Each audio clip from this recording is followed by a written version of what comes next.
We are back with the I Still Believe in Cleveland podcast, a somber mood after that game against the Steelers, the injury to Nick Chubb.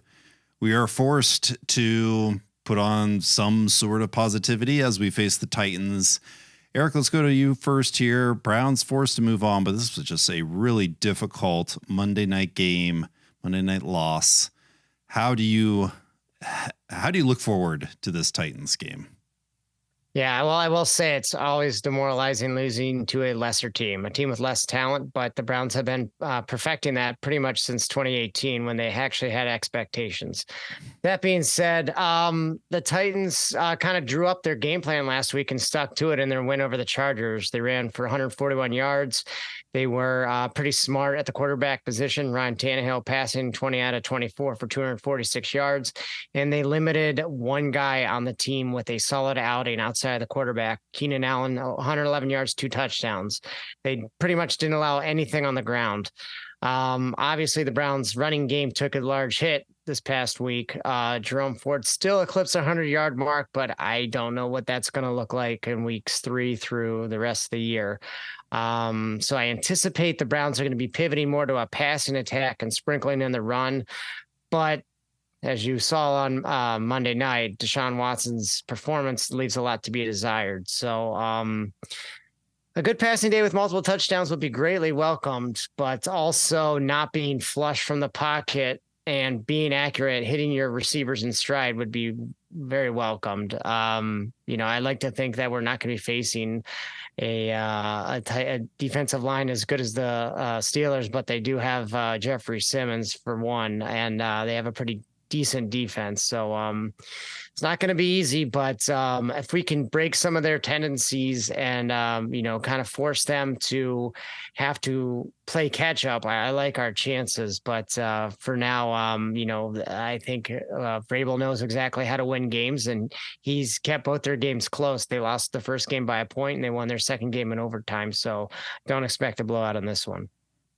Drew, what do we do with the offense? There was opportunities at the end of this Steelers game. How does the team regroup and start to, show some competency on the offensive side of the ball? Yeah, I'm sorry I missed the memo to wear the funeral black today. That feels very appropriate there. So that's on me. Trying to bring some levity here with something we all remember from our childhood. But I there's not a whole lot for me to say here. They built the entire offense around one truly elite level devastating weapon, and that was very on display in Pittsburgh last night. You give Deshaun a pass from the miserable Harrison Bryant pick six. Harrison Bryant should not be on the field. That would be my first adjustment.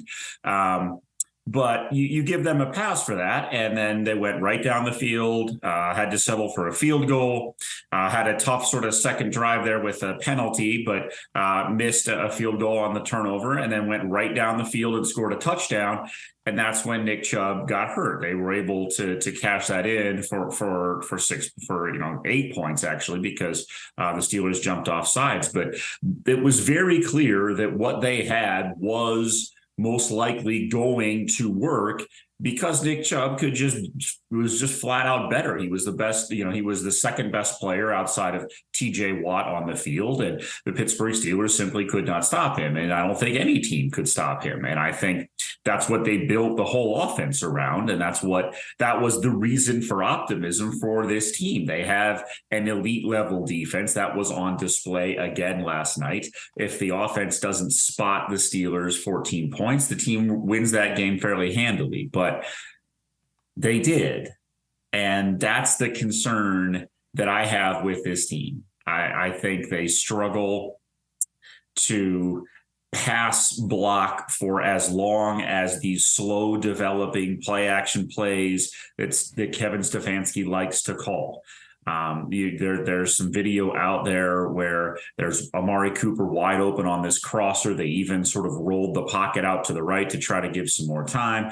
Deshaun Watson stepped up into the pocket, could have made the throw, elected to run for a gain of 4 yards. Like, that is what you worry about as the quarterback keeps getting hit.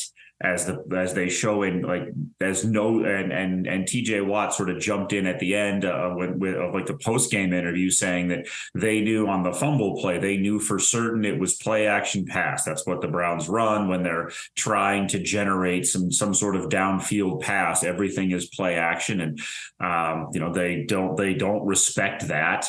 And when they don't respect it, it makes that slow developing play even harder. And so I don't know where that adjustment comes from. I have not seen that adjustment from Kevin Stefanski for as long as we've seen this team. As long as there's a running back in the backfield, if they're trying to throw it downfield, they will always play action pass it. I don't have a whole lot of schematic adjustments here. I just know for certain that doesn't work against really good defenses that know you're not going to run the ball in that situation. So I'd like to see some sort of adjustment there, some sort of something to slow down a pass rush, maybe a screen, maybe a draw. I'd like to see something where we just standard regular shotgun snap and you let the quarterback survey the field from the start. Maybe he gets 3 seconds of actually looking at the defense to figure out where to go.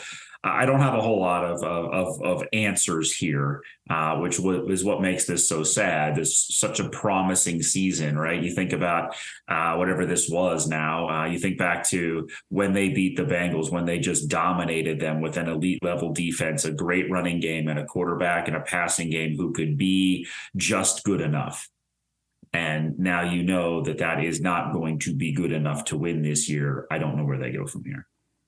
I think one of those answers could be who is the replacement at running back. We saw here as a switch this on. Jerome Ford stepped into the game, ran for more than 100 yards. Questions of, okay, is it next man up here? Will we be able to plug in Jerome Ford and he will have close to the amount of success as Nick Chubb? Of course, he won't be Nick Chubb, but can he be close? Can he keep balance with this offense? Kareem Hunt also at the Browns facility. Could he be an addition to fill in for Nick Chubb? And there's going to be a lot of focus on Deshaun Watson. Eric, what do you think at the running back position? Would you be comfortable seeing Jerome Ford for these next couple of games?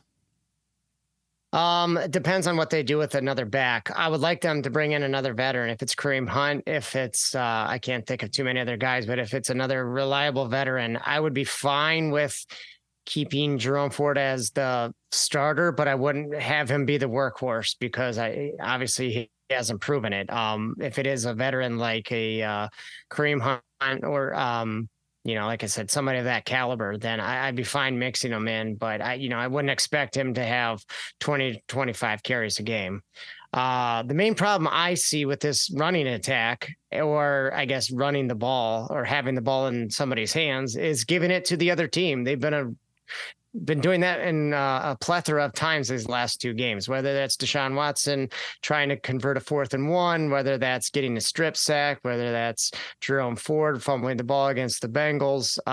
You can't have that and expect to win games. They got away with it with their stellar defense in week 1. They didn't get away with it in week 2. They made 2 critical errors, made more than 2 errors, but 2 critical errors, which led directly to touchdowns, one being a fumble. But whoever's in there, they got to secure the ball. One thing that Nick Chubb was good at, not even wearing gloves, was securing the ball and, moving the ball down the field. So, a team with Ryan Tannehill and Derrick Henry, who's going to pound the ball out any opportunity they can get, giving them short fields to knock out the clock and just shorten the game is what they're going to try to do. So we cannot give them any extra opportunities regardless of who's in there. But back to your original point, if they want to get Kareem Hunt, I'd be fine giving him a try. He knows the offense. He's been here before. I don't think I would expect too much of a learning curve for him. Being Wednesday tomorrow already. So that'd be a good starter, and I guess we can go from there. But